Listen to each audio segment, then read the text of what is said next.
Hi there everyone and welcome back to NTE. In today's video what we have is a question sent in by a student and we're going to use this to help us prepare for tomorrow's exam On that note, good luck for your exam tomorrow I hope you guys all write well. Okay. So over here what we have is a parabola, but we're told that this parabola is a derivative function, okay?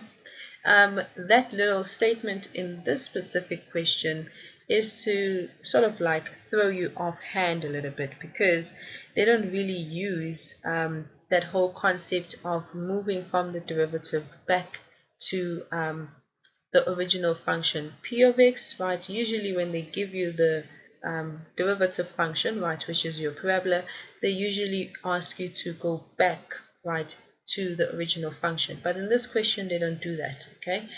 All right, so we have a tangent to this function, okay? And this tangent has an equation, the equation is minus 2x plus 5, okay? And the equation of p prime of x, is an unknown equation, It's ax squared plus bx, okay? All right. So we have a little bit of theory that I put to the side over here just to help us to remember, And this is that whole concept of a gradient at a specific point, okay? So we have that at a given point, on a curve, This is a curve, P of x is a curve. The gradient, of the curve, at that point, okay, is equal to the gradient of a tangent line at that point, okay? So this is something that we've been trying to get you guys to have in your heads throughout the whole year, That the gradient at the point, is equals to the gradient of the tangent line, okay?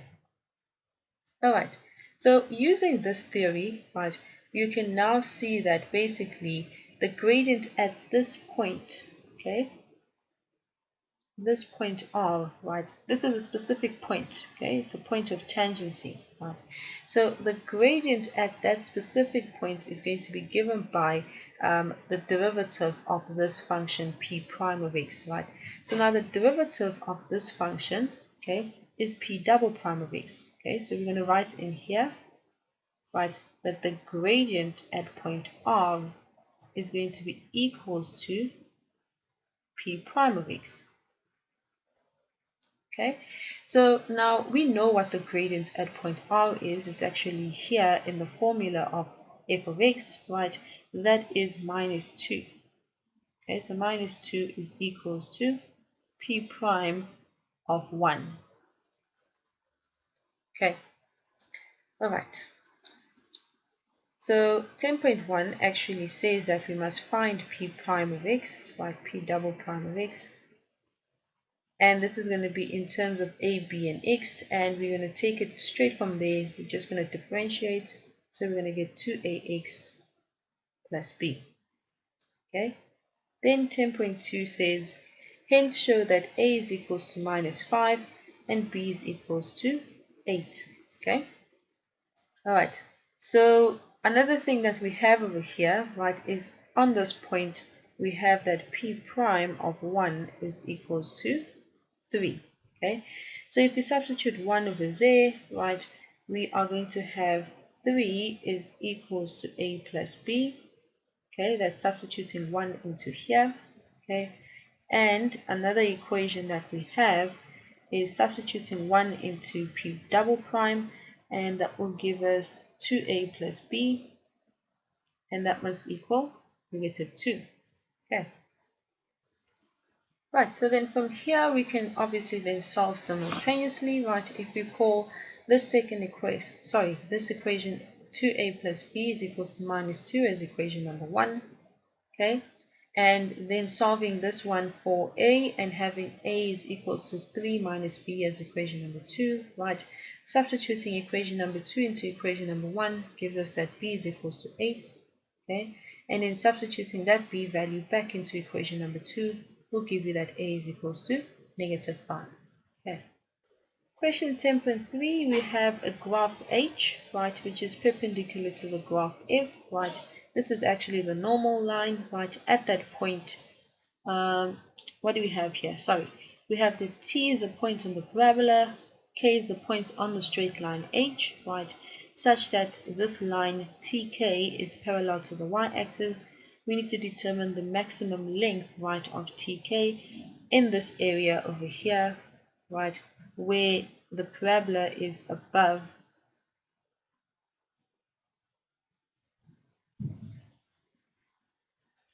the straight line. Okay, so we're looking at where we're going to get the maximum length TK in this area over here.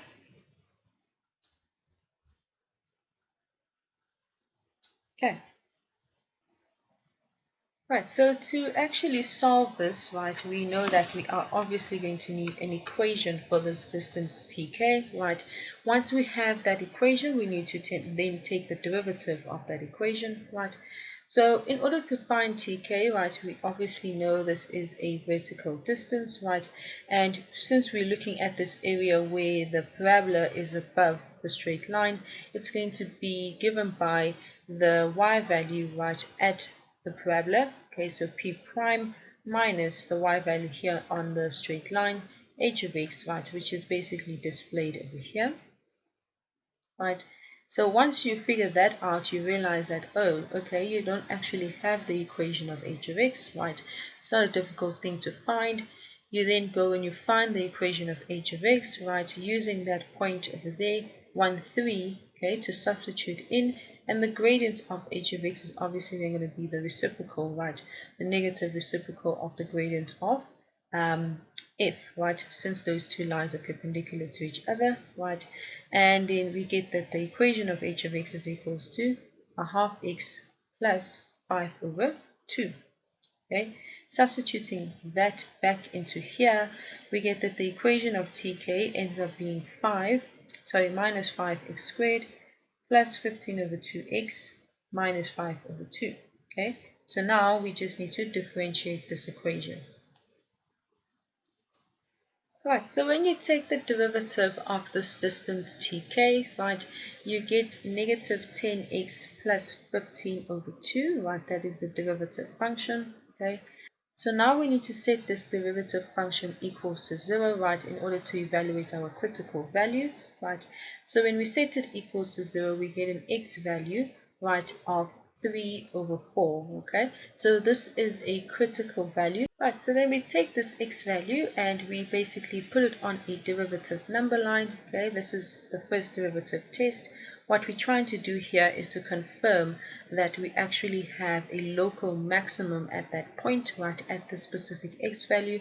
Why do we want to confirm that we have a local maximum? So that we can confirm that this x value that we calculated is actually going to give us the maximum length, okay, of tk. Alright, so when you do that, right, you actually do find that your gradients, right, go from a positive gradient 0 to a negative gradient, so it is actually a local maximum, right? So now we can confidently now take this x value and substitute it back into the equation, right, of this distance tk, right, in order to determine, or actually to answer the question, which is to determine the maximum length of tk, okay? Right, so if you do that calculation, right, you end up getting that this maximum length tk is equals to 5 over 16 units. Alright, so that brings us to the end of today's video, guys. I hope you learned something and I will see you guys. Well, I guess I won't see you next time. Good luck.